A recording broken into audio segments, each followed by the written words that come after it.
नमस्कार आपको स्वागत जनाऊँगी आपंकर प्रिय चैनल शिक्षा मंदिर को किसी नुआ नुआ अपडेट सह आगुरी कही रखी जो मैंने चैनल टी प्रथम थर विजिट कर चैनल टी सब्सक्राइब करूँ नोटिफिकेशन बेल दबाई दिंतु जहाँफल आम जहाँ नुआ नुआ न्यूज अपडेट अपलोड करूँ आपन पाक सीधा सड़क नोटिफिकेशन जापर और आप सर्वप्रथम इनफर्मेशन पाइबार सफल हे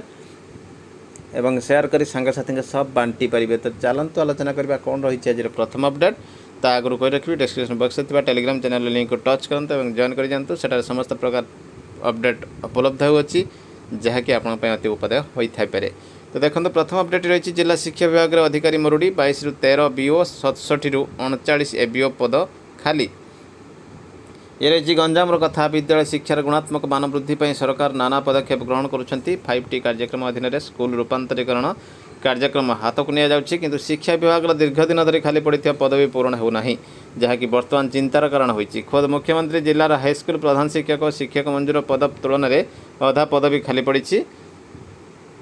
सेहीपरि शिक्षा विभाग प्रशासनिक दायित्व संभालुवा बीओ एबीओ पदवी दीर्घ दिन धरी खाली पड़ी फल प्रशासनिक कार्य संपादन नाना असुविधा होची। गंजाम जिलार मोट 39 एबीओ पदवी खाली रही बेले 13 बीओ पदवी खाली रही। खाली पदवी पूरण दिगरे राज्य गणशिक्षा विभाग दृष्टि देवाक विभिन्न महल दाबी होची। जिलार 22 ब्लॉक एवं 22 जन बीओ पदवी मंजूरी होती। प्रत्येक बीओ अधीन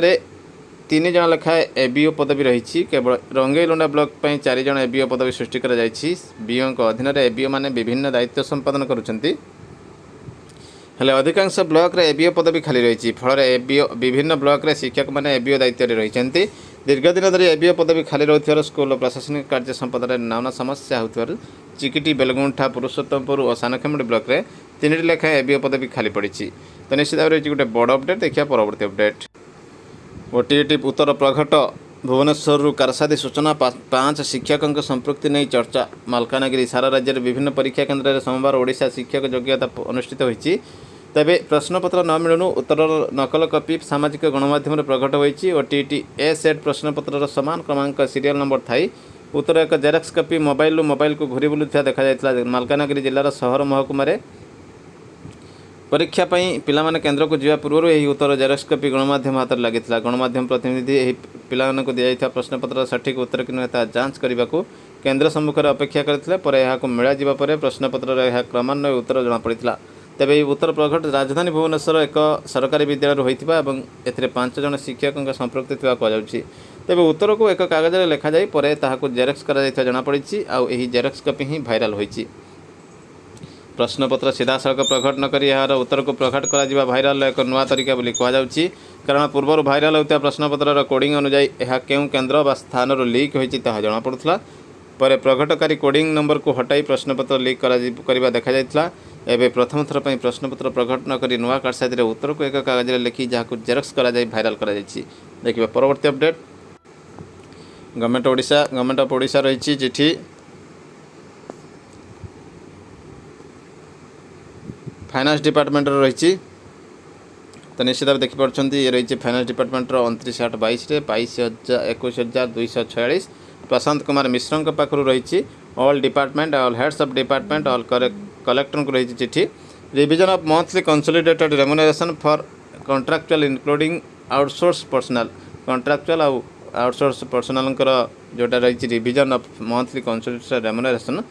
रिविजन करने। The undersigned is directed to invite a reference to the subjects mentioned above to say that monthly consolidated remuneration of the contractual including outsourced personnel has been revised with effect from 1/11/21 ରୁ ସମସ୍ତଙ୍କ revise ହୋଇସାରିଛି informally for all existing outsourcing contracts as well as new contracts after 1/11/21 ପରେ ଏବଂ ପୂର୍ବରୁ ସମସ୍ତଙ୍କର ୟୁନିଫର୍ମଲି ହୋଇଛି। Number 30,722 dated 6/11/21 it has come to the notice of government that the revised remuneration has not been extended yet। तो यह बर्तमान नजर को आसी किसी जगह एक्सटेंड है नहीं ये बेनिफिटा। It is therefore requested to take necessary steps at their end for payment of monthly consolidated remuneration to the outsourcing personnel in time at the revised rate in terms of finance department circular dated 6/11/21। The subordinate officers under the office under address may be intimated accordingly. तो निश्चित भाव देखो ये गोटे बड़ update आसी खूब शीघ्र से हाइक करने कहुई दरमा। तो निश्चित भाव बड़ अपडेट रही। तो देखा परवर्ती अपडेट। तो परवर्ती अपडेट रही government of Odisha revenue and disaster management department तरफ रही चिठी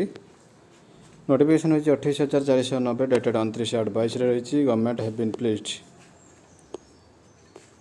to declare under the explanation of the section of 25 of the negotiable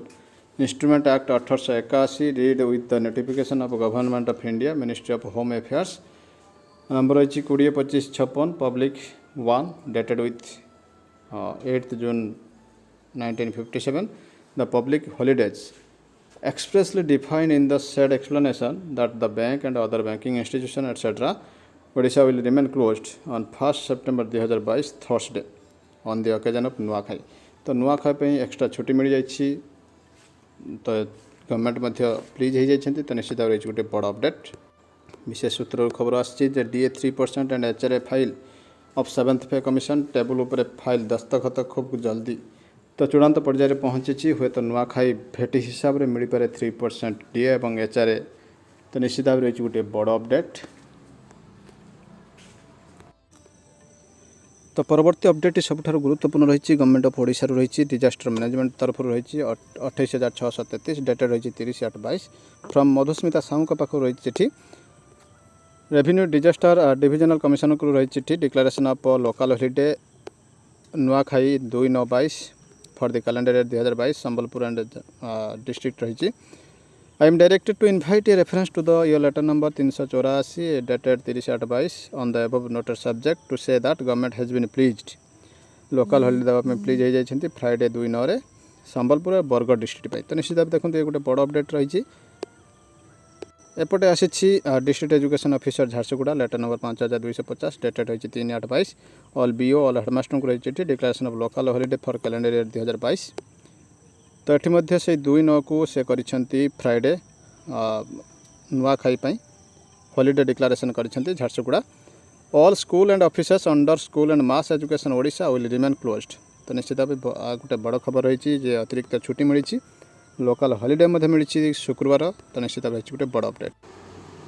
तो ये अपडेट बड़ अपडेट रही राष्ट्रीय पेंशन योजना अंतर्भुक्त सरकारी कर्मचारी मान चाकरी काल मध्य अकाल वियोग परिवार पेंशन फैमिली पेंशन व्यवस्था तो निश्चित भाव देखते ये रही 12 पेज कथा रही 30 कथा रही 30 क्वेश्चन उत्तर रही तो आम गोटी गोटी देखीदे तो देखते ये रही राष्ट्रीय पेंशन व्यवस्था NPS रे अंतर्भुक्त सरकारी कर्मचारी मान उद्दिष्ट परिवार पेंशन ओडिशा सरकार द्वारा केबेठारु क्यों विज्ञप्ति अनुसार पालन होछि ओडिशा सरकार अर्थ विभाग तरफ 28,746 बाई 11/10/21 एटा राष्ट्रीय पेंशन व्यवस्था रे अंतर्भुक्त करा जायछि एवं 11/10/2021 एटी भूल प्रिंट होछि अनुपालित होछि तो आपनकर 11/10/21 ठारु ये सिस्टम आसीछि एवं फैसिलिटी आसीछि NPS अनुसार अंतर्भुक्त सरकारी कर्मचारी उद्दिष्ट परिवार पेंशन ओडिशा सरकार केउं नियम अनुसार परिचालित हो तो नियमटी होछि नूतन व्यवस्था Odisha civil service pension rule 1992 अनुसार परिचालित होब फैमिली पेंशन तो NPS रे रहउछि अंतर्भुक्त सरकारी कर्मचारी मानक पई परिवार पेंशन केउं प्रणाली होब ता ओडिशा सरकारी अर्थ विभाग तरफ केउं स्मारक पत्र प्रकाश पाइछि तो यह एबे प्रकाश पाई 12,587 बाई 19/5/22 रे एटा प्रकाश पाइथिला जो सरकारी कर्मचारी 11/10/21 पूर्व चाकरी रे थिबा समय अकाल वियोग होइछि समान क्षेत्र रे परिवार पेंशन देवार केउं व्यवस्था लागू हेबो तो देखंतु हाँ ये व्यवस्थाटी मते लागू हो पारिबो 1/1/2005 पर ठारु सरकारी चाकरी रे योगदान करिथिबा एवं NPS रे अंतर्भुक्त थिबा समस्त कर्मचारी के क्षेत्र रे लागू हेबो मात्र सेमानकर परिवार पेंशन 11/10/21 ठारु पाई परिबे से माने सेही डेट रु पाई परिबे किंतु पूर्व पाई परिबे नाही पूर्व किंतु हे घटना घटितले मध्ये से माने पाई परिबे NPS रे अंतर्भुक्त जन सरकारी कर्मचारी चाकरी काल रे जदि अकाल मृत्युवरण करती तेबे कोन तांकर परिवार पेंशन बाध्यतामूलक भावे ओडिशा सिविल सर्विस बयान अनुसार परिचालित हेबो कि प्रश्न रही एभଳି क्षेत्र में पेंशन प्रदान सरकारी कर्मचारी द्वारा प्रदत्त विकल्प अनुसार हेबो ओडिशा सिविल सर्विस 1992 किंबा PFRDA pension fund regulatory development authority new Delhi exit नियमावली 2015 जेकोसी दुईटी भितर से जो विकल्प देते से अनुसार हेबो जन NPS अंतर्भुक्त सरकारी कर्मचारी निजर विकल्प किपरि प्रदान करेंगे किमिति देबे केउंटी देबे एथिसकाशे उभय राज्य नूतन भाव योगदान करिଥିବା सरकारी कर्मचारी नियुक्ति समय और विद्यमान सरकारी कर्मचारी सेमानकर विकल्प फॉर्म 1 रे निज कार्यालय मुख्य को हेड ऑफ ऑफिस रे प्रदान करेंगे तत्सहित सेमानकर परिवार विवरणी डिटेल्स फॉर्म डी माध्यम दे पारे तो निश्चित भाव कह प्राथमिक शिक्षक मैंने BO ऑफिस रे देबे एवं उच्च प्राथमिक एवं हायर सेकेंडरी मध्य से डीओ ऑफिस रे देबे। मु पूर्वर मो विकल्प फॉर्म 1 रे निज मुख्यालय पाखे प्रदान करी मोर विकल्प को एबे बदलाई परिबे कि हाँ आपण जेकोन समय बदलाई परिबे। एनपीएस रे अंतर्भुक्त होता समस्त कर्मचारी निजर चाकरी जीवन में विकल्प को एकाधिक पर बदलाई परिबे किंतु तांकर चाकरी काल जदि मृत्यु हुए तेबे तांकर परिवार तांकर द्वारा शेष थर पई आपण लास्ट जोटा बाछिथिबे सेटा को से पाइबे। मु पूर्वर जीवन में मो परिवार विवरणी फॉर्म डी माध्यम कार्यालय मुख्य पाखे प्रदान करी केउं परिस्थिति मत पुनर्बार फॉर्म डी कार्यालय पाखे प्रदान करने को आपको सिचुएसन दि जाइए। निम्नोक्त परिस्थिति फॉर्म डी कार्यालय मुख्य पाखे प्रदान करने को पूर्वर फॉर्म डी प्रदान करने समय जदि निजर परिवार न थाए एबे परिवार प्राप्त हुए परिवार आकार परिवर्तन समय हो निज पिलांकर विवाह पर बदलाई पारे। तीनोटी सिचुएसन आपको दि जाइए। आपण प्रदान कला बेले परिवार नथिले परिवार हो जाइछन्ति एवं परिवार आकार मध्य परिवर्तन हो सारी बढ़ी जाइछन्ति एवं निज पिलांकर विवाह हो जाइछि। एही परिस्थिति रे आपण आउथरे देई परिबे। जेउ एनपीएस अंतर्भुक्त सरकारी कर्मचारी मानकर चाकरी काल रे 11/10/2021 पूर्व देहांत हो सारी और से निज विकल्प फॉर्म 1 रे प्रदान करिना सेमानक क्षेत्र में किबड़ी हाँ यहाँ रही गोटे इंपोर्टान्स जिनस जो मैंने या पूर्वर नोटिफिकेशन पूर्वर डेथ होती से विकल्प तो देना केमी पाइबे। तो राज्य सरकार अर्थ विभाग तरफ 12,587/19/5 अनुजाई उक्त सरकारी कर्मचारी परिवार सदस्य मध्य जो सदस्य Odisha civil service pension rule 1992 अनुजाई परिवार पेंशन पाइबा उपयुक्त थे से अन्य सदस्य अनुमोदन क्रमे फॉर्म 2 रे निजर विकल्प कार्यालय मुख्य निकट में आवेदन करेंगे। समस्त परामर्श फैमिली मेम्बर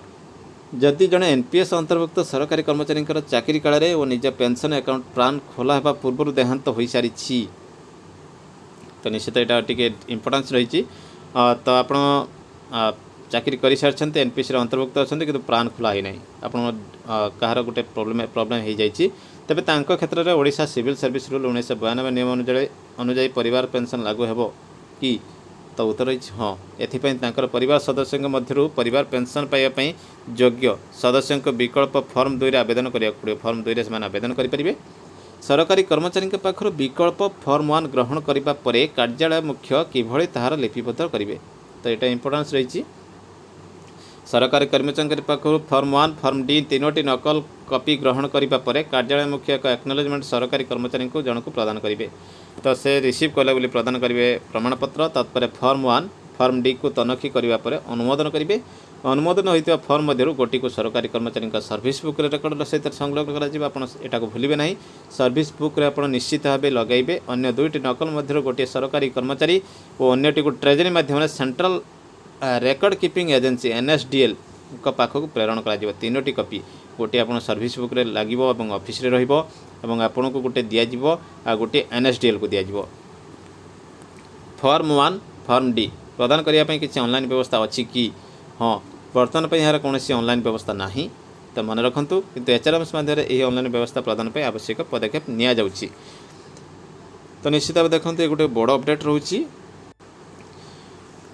जदि सरकारी कर्मचारी प्रदत्त फॉर्म 1 रे तांका परिवार पेंशन स्थिरीकरण समय दफ्तर में उपलब्ध न हुए तेज किपर समाधान कर तो निश्चित भाव रखु उक्त समय कार्यालय मुख्य द्वारा फेरस्त होता अनुमोदित फॉर्म आपको जो एक्नोलेजमेंट दि जाइथिबो से कर्मचारी परिवार सदस्य पाखे जदि थाए ताए कॉपी को विचार को नि तो आउ जो प्रश्न रही मो स्वामी जड़े एनपीएस अंतर्भुक्त कर्मचारी चाकरी थिबा समय देहांत हो जाइए से निजर विकल्प फॉर्म 1 प्रदान करनथिले एजावत तांकर पेंशन पीएफआरडीए एग्जिट नियमावली अनुजाई चूड़ांतीकरण होई नाही एवं एबे 1992 रूल अनुसार से पाइबा इच्छा प्रदान कले मते केउं पद्धति अनुसरण करिया पड़िबो। एथिपई आपनको निम्नोक्त कथा को देखिया पड़िबो। निजर विकल्प को फॉर्म 2 रे कार्यालय मुख्य निकट प्रदान करिया पड़िबो। सरकारी कर्मचारी एनपीएस थिबा पेंशन अकाउंट को बंद करी उक्त अकाउंट थिबा राशि सरकारी कर्मचारी प्राप्य उठाण निमंते एनपीएसएल डीटीआई को फॉर्म 4 रे आवेदन करने को पड़िबो। आगे फॉर्म 4 रे आवेदन करी तांको पैसा उठेबे। एनपीएसएल अकाउंट को बंद करने सहित पेंशन अकाउंट थिबा जमा राशि सरकार भाग सरकार पाखरे रहिबो। सरकार कर्मचारी प्राप्य तांको बैंक अकाउंट रे जमा करा जिवो। तो प्रथम आपन कोन करिया पड़ुछि ना फॉर्म 2 रे आपन अप्लाई कला परे फॉर्म 4 रे आवेदन करी से एनपीएस अकाउंट को बंद करी आपन शेयर पाई परिबे एवं तत्पर आपण परिवार पेंशन ओडिशा सिविल सर्विस 1992 अनुसार पेंशन मजूर अधिकारी द्वारा मंजूरी हो पार। तो निश्चित भाव निश्चित गोटे खुशी खबर होची मोर स्वामी जड़े एनपीएस अंतर्भुक्त सरकारी कर्मचारी थे और चाकरी थिबा समय देहांत हो सारी से निजे विकल्प फॉर्म 1 रे प्रदान करते पीएफआरडी रु अनुजाई चूड़ांतकरण हो सारी से केस था हो सारी नाला और ए केस रही हो सारी एवं से 1992 रूल अनुसार पाइपर कि तो हाँ एथिपाई आपण फॉर्म 2 रे मुख्य पाखे प्रदान करेंगे पीएफआरडी अनुजाई चूड़ांतकरण समय सरकारी कर्मचारी पेंशन अकाउंट में जमा राशि में सरकार भाग स्थिरीकरण पर सरकार पाखे जमा करने पड़ो सरकार भागटा को आप जमा करने पड़ो तत्पर आपंकर परिवार पेंशन अनुसार मंजूर हो पार 1992 अनुसार मोर स्वामी जड़े एनपीएस अंतर्भुक्त सरकारी कर्मचारी चाकरी थिबा समय देहांत हो सारी से निजर विकल्प फॉर्म मान प्रदान करते पेंशन महालेखाकार अधिकारी द्वारा चूड़ांतकरण हो सारी एवं से पाइबापी इच्छा प्रदान कले समाधान हो पार कि तो निश्चित भाव से फॉर्म 2 अप्लाई करेंगे पेंशन महालेखाकार अधिकारी द्वारा चूड़ांतकरण पीपीएन जोटा रही तो से जमा राशि सरकार भाग स्थिरीकरण पर सरकार पाखे जमा करने पड़ो तो आप जो शेयरटी नहीं थे तापर आप 1992 अनुसार पाइपर तो ये पुणी रही 17 नंबर पुणी से प्रश्न रही मो स्वामी एनपीएस अंतर्भुक्त रही जहाँ तो हो सारी 1992 अनुसार पेंशन पाइबापी विकल्प फॉर्म 2 प्रदान करने समय कौन डॉक्यूमेंट्स कौन कौन डॉक्यूमेंट देवे निजर विकल्प फॉर्म 2 कार्यालय निकट प्रदान करने पड़ो पेंशन महालेखाकार द्वारा चूड़ांतकरण समय सरकारी कर्मचारी पेंशन अकाउंट जोटा पीपीएएन थिबा जमा राशि सरकार भाग स्थिरीकरण पर सरकार पाखे जमा करने पड़ो और ओडिशा सिविल सर्विस अनुसार आपड़ पाइबापी मंजूर कर जदि जन एनपीएस अंतर्भुक्त सरकारी कर्मचारी मृत्यु 15/5/2019 रही है स्त्री वर्तमान 92 अनुजाई परिवार पेंशन होगा इच्छा प्रकाश करती केउं दिन ठार मिल तो निश्चित भाव आप कही रखू स्पष्ट कर 11/10/21 ठार जब नोटिफिकेशन आसला से ही से पाइबा हकदार हे जन एनपीएस अंतर्भुक्त सरकारी कर्मचारी चाकरीकालीन मृत्यु तांकर पीएफआरडीए रेगुलेशन 2015 जरिया एक्जिट विड्राल संपूर्ण हो सारी बर्तमान स्त्री मंथली एनुइटी पेंशन पाँच जदि से बर्तमान इच्छा प्रकाश करती 1992 अनुजाई नापी तेज एनुइटाइजेशन राशि कौन हो से कौन मंथली एनुइटी पेंशन आकार पाइबे हाँ से एनुइटी पूर्व भली पेंशन आकार पाइबे किंतु एनुइटी प्रदानकारी संस्था सहित होता चुक्ति बलवत्तर रहिबो परिवार पेंशन पर आवेदन किभली करा ओडिशा सिविल सर्विस 1992 अनुसार आपंकर आईएफएमएस ओडिशार पेंशन पोर्टाल ऑनलाइन माध्यम आवेदन करने पड़ो यदि आवेदक आवेदिका ऑनलाइन माध्यम आवेदन करने को असमर्थ तेज दरखास्त एप्लिकेशन के ऑफिस रे देवे तो Odisha civil service pension rule 1992 अनुजाई परिवार पेंशन पाइबापी मु आईएफएमएस ओडिशार पेंशन पोर्टाल आवेदन करने समय किसी जब असुविधा हुए तेज कहार सहायता ने तो निश्चित भाव देखो निकटस्थ ट्रेजरी ऑफिसर को देखा करी सेठार हेल्प डेस्क सहायता नहीं पारे एतद व्यतीत ऑनलाइन माध्यम यही नंबर में नहीं पारे टोल फ्री नंबर में जदि आगुरी कर्मचारी विकल्प दे न था विड्रॉल प्रक्रिया संपूर्ण हो सारी थाए तेज ओडिशा सिविल सर्विस रूल 1992 अनुजाई पेंशन पर आवेदन समय परिवार सदस्य को क्यों डॉक्यूमेंट देवाक पड़ो तो निश्चित भाव देखी दिंतु फॉर्म 2 और परिवार अन्य सदस्यों सहमतिर आफिडेविट और आईनगत उत्तराधिकारी प्रमाणपत्र लीगल हेयर सर्टिफिकेट बैंक खाता संबंधी तथ्य निजर परिचय पत्र ठिकाना मृत्यु प्रमाणपत्र डेथ सर्टिफिकेट देवे फॉर्म 3 मत देवे यही डॉक्यूमेंट गुड़िक वर्तमान कार्यरत जन एनपीएस अंतर्भुक्त सरकारी कर्मचारी यदि विकल्प फॉर्म प्रदान न करती भविष्य जब चाकरी जीवन मृत्यु हुए से किपरि पेंशन पाइबे तो निश्चित भाव लक्ष्य रखु 11/10/21 ठार 3 वर्ष मध्य जब मृत्यु हुए तेज परिवार विकल्प फॉर्म 2 परिवार पेंशन पर आवेदन करें अर्थात 11/10/21 रु 11/10/24 पूर्वर 11/10/24 पूर्व आपको दबाक पड़ो जदि न देते से आप्लाय करेंगे परिवार सदस्य मात्र 11/10/2018 3 वर्ष पर जदि कर्मचारी निजर विकल्प प्रदान न करें तेज से क्षेत्र में पेंशन पीएफआरडी एक्जिट अनुसार एनपीएस अनुसार से पाइबे अर्थात 11/10/2024 पर ठार से आउ ऑप्शन देवाक योग्य हे ना जदि आगुरी कर्मचारी विकल्प दे न था विड्रॉल प्रक्रिया संपूर्ण हो न था तेज ओडिशा सिविल सर्विस रूल 1992 अनुजाई क्यों डॉक्यूमेंट देवाक पड़ो तो रूल अनुसार आपको डॉक्यूमेंट करने को पड़ो विकल्प फॉर्म 2 परिवार और अन्य सदस्य सहमतिर affidavit death certificate form number 4 nominee bank जमा खाता संबंधी तथ्य ये गुड़िक देवाक पड़ो निजर परिचय पत्र और ठिकाना आईनगत उत्तराधिकारी प्रमाणपत्र लीगल हेयर सर्टिफिकेट यही डॉक्यूमेंट गुड़िक आप मन रखु लिखि रखु मोर ओडिशा सिविल सर्विस रूल 1992 अनुजाई परिवार पेंशन आवेदनटी पेंशन मंजूरकारी अधिकारी द्वारा गृहीत होती सरकार भाग स्थिरीकरण हो मत जन दी जाए किपर से राशि को जमा करें तो निश्चित भाव गोटे गुरुत्वपूर्ण कथा एथिपाई आपको ट्रेजरी चालाण माध्यम ट्रेजरी अधिकारी अनुमोदन क्रमे ट्रेजरी संलग्न बैंक में जमा करा पड़ो। आईएफएमएस ओडिशा रे ऑनलाइन पेमेंट पोर्टाल माध्यम जमा करें। जड़े एनपीएस रे अंतर्भुक्त कर्मचारी विकल्प फॉर्म 1 रे परिवार पेंशन 1992 अनुसार पालन होगा दर्शाई मात्र देहांत समय जदि परिवार सदस्य मध्य अनुजाई परिवार 1992 अनुजाई परिवार पेंशन पाइबा उपयुक्त न होती तेज कौन हो से क्षेत्र में कर्मचारी द्वारा प्रदत्त विकल्पटी अकामी हो पेंशन पीएफआरडीए नियमावली 2015 अनुजाई हो। तो निश्चित गोटे रही गुरुत्वपूर्ण कथा जब योग्य ना आपको एनपीएस अनुसार निजी यदि जड़े सरकारी कर्मचारी परिवार पेंशन द्वारा जमा कर विकल्प अनुजाई प्रदान कर परिवार पेंशन पाइबा योग्य सदस्य फॉर्म 4 रे आवेदन करिथांती तबे कार्यालय मुख्यंकर दायित्व कौन रहिबो सेबळे क्षेत्र में कार्यालय मुख्य आवेदनटी को पेंशन मंजूरकारी अधिकारी निकट को पठाइबा पूर्व सरकारी कर्मचारी पेंशन अकाउंट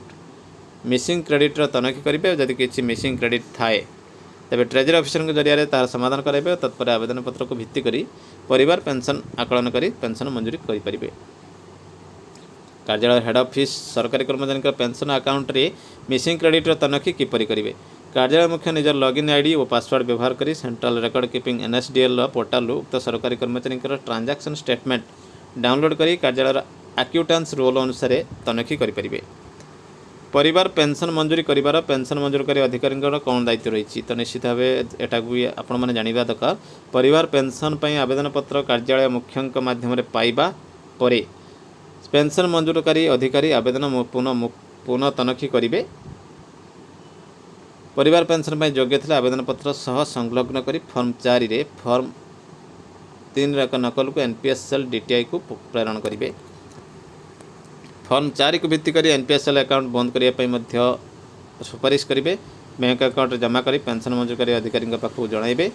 फॉर्म 3 को भित्ति करी एनपीएसएल सरकार भागराशि स्थिरीकरण करी मंजूरीकारी अधिकारी को जणाइबे। यह पाइबार मंजूरकारी अधिकारी कार्यालय मुख्य जरिया आवेदक पाखक सरकार पाखे से राशि जमा करने को अनुरोध पठाइबे। जमार शेष तथ्य परिशेष तथ्य उपलब्ध होगा मंजूरकारी अधिकारी परिवार पेंशन टी मंजूर करेंगे। पेंशन महालेखाकार अधिकारी ओडिशा अकाउंट पाखक पठाइबे। तो रही परिवार पेंशन मंजूर प्रक्रिया जब किसी असुविधा सम्मुखीन होती तेज क्या जन। तो लास्ट क्वेश्चन प्रश्न रही परिवार पेंशन मंजूर प्रक्रिया रे कार्यालय मुख्य मंजूरकारी अधिकारी आवेदक आवेदिका जदि किसी असुविधा सम्मुखीन होती तेज से उपयुक्त सहायता पाई निकटस्थ ट्रेजरी एनपीएसएल को जणाई पारती किंबा आईएफएमएस टोल फ्री नंबर एतिक 180034567739 रे जोगाजोग करि पारती। तो निश्चित भाव रही गोटे बड़ अपडेट एवं एटा रही एनपीएस रही खुशी खबर एवं जानिबा कथा। तो निश्चित भाव रही बड़ अपडेट। तो निश्चित भाव ये बर्तमान बड़ अपडेट एमती किसी नुआ अपडेट पुणी आसबे आपन सामना को चैनल टी देखुवा धन्यवाद रही। नमस्कार जय जगन्नाथ।